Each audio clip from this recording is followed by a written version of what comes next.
The Elliott head-up display in the A7D&E is the world's most advanced HUD system. Over 500 have been delivered and are in combat squadron service. The digital display computer is fully reprogrammable. A unique feature of the display is a standby sight which is collimated and depressible.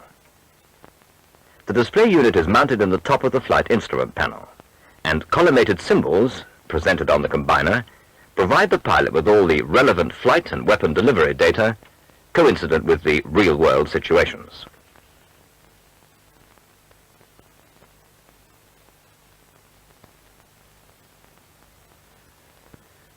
En route to the target, the pilot flies the aircraft in the terrain following and navigation mode.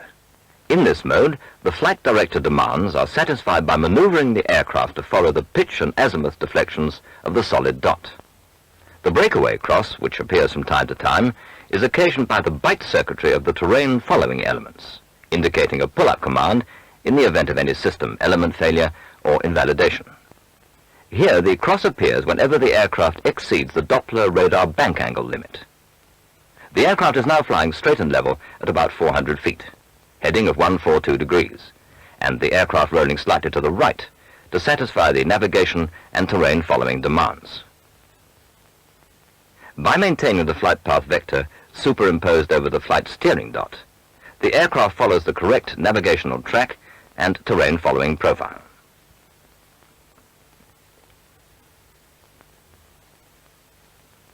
At about 300 to 400 feet, rolling to satisfy the navigation demand.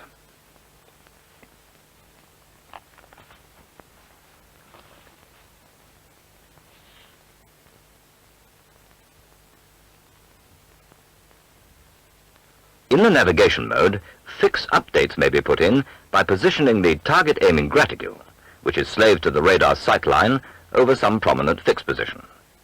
In this instance, the graticule has been superimposed over a TACAN station, and radar range and dish angles are fed to the central navigation computer to provide a fix update of the aircraft's apparent indicated navigation position. Notice the azimuth steering demand is being satisfied by superimposing the flight path vector over the terrain following dot on a heading of 026 degrees.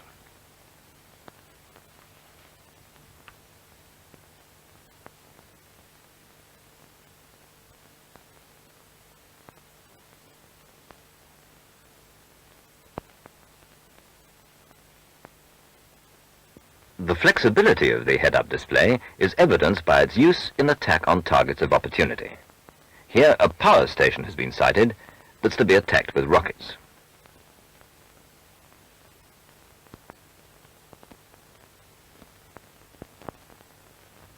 The aircraft is diving towards the target at 8 degrees.